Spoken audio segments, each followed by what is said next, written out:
ایمان والا ہی سفارش کر سکے گا، ایمان والے کے حق میں ہی سفارش قبول کی جائے گی۔ لہذا ایمان دل میں ہونا ضروری ہے، نہ کافر کی سفارش کو قبول کیا جائے گا، نہ کافر کے حق میں سفارش کو قبول کیا جائے گا۔ اب یہ سفارش کتنی قسموں کی ہوگی؟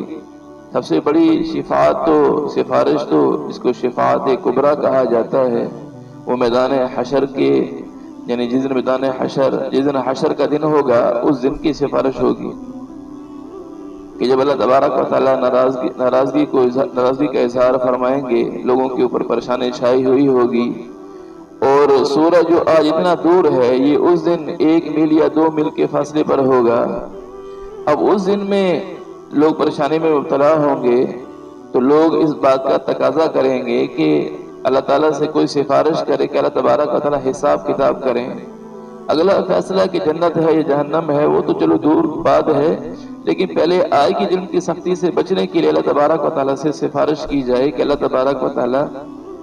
آج کا حساب کتاب تو شروع فرمائیں۔ پھر سارے لوگ حضرت آدم علیہ السلام کے پاس جائیں گے، وہ انکار کر دیں گے، لوگ پھر حضرت ابراہیم علیہ السلام کے پاس جائیں گے، حضرت موسیٰ علیہ السلام، حضرت عیسیٰ علیہ السلام، تو آخر میں حضور صلی اللہ علیہ وسلم کے پاس حاضر ہوں گے۔ آپ صلی اللہ علیہ وسلم پر یعنی مقام محمود پر لواء الحمد، حمد کے جھنڈے کے نیچے آپ صلی اللہ علیہ وسلم سجدہ ریز ہوں گے، تو اللہ تبارک و تعالی ارشاد فرمائیں گے یا محمد ارفع رأسک اشفع تشفع، اے محمد اپنے سر کو اٹھائیے، آپ سفارش کیجئے، آپ کی سفارش کو قبول کیا جائے گا۔ پھر حضور صلی اللہ علیہ وسلم اللہ تبارک و تعالی سے سفارش کریں گے کہ یا اللہ آپ حساب کتاب شروع فرما لیجئے، اللہ تبارک و تعالی حساب کتاب شروع فرمائیں گے۔ ایک تو وہ سفارش ہے۔ دوسری سفارش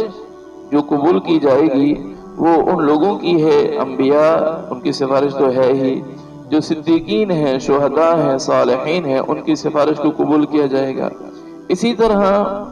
جو اولاد بلوغت سے پہلے مسلمانوں کی، وہ اولاد جو بلوغت سے پہلے انتقال کر جاتی ہے، یہ بھی اپنے والدین کے بارے میں سفارش کرنے والے ہوں گے، ان کی سفارش کو قبول کیا جائے گا۔ چھوٹے بچے کی جب میت کی دعا پڑھتے ہیں تو کیا پڑھتے ہیں؟ اللہم اجعلہ لنا فرطا، یا اللہ تو اس کو ہمارے لیے خوشی کی چیز بنا دے، وجعلہ لنا اجرا وذخرا، یا اللہ تو اس کو ہمارے لیے اجر اور ذخیرہ بنا دے،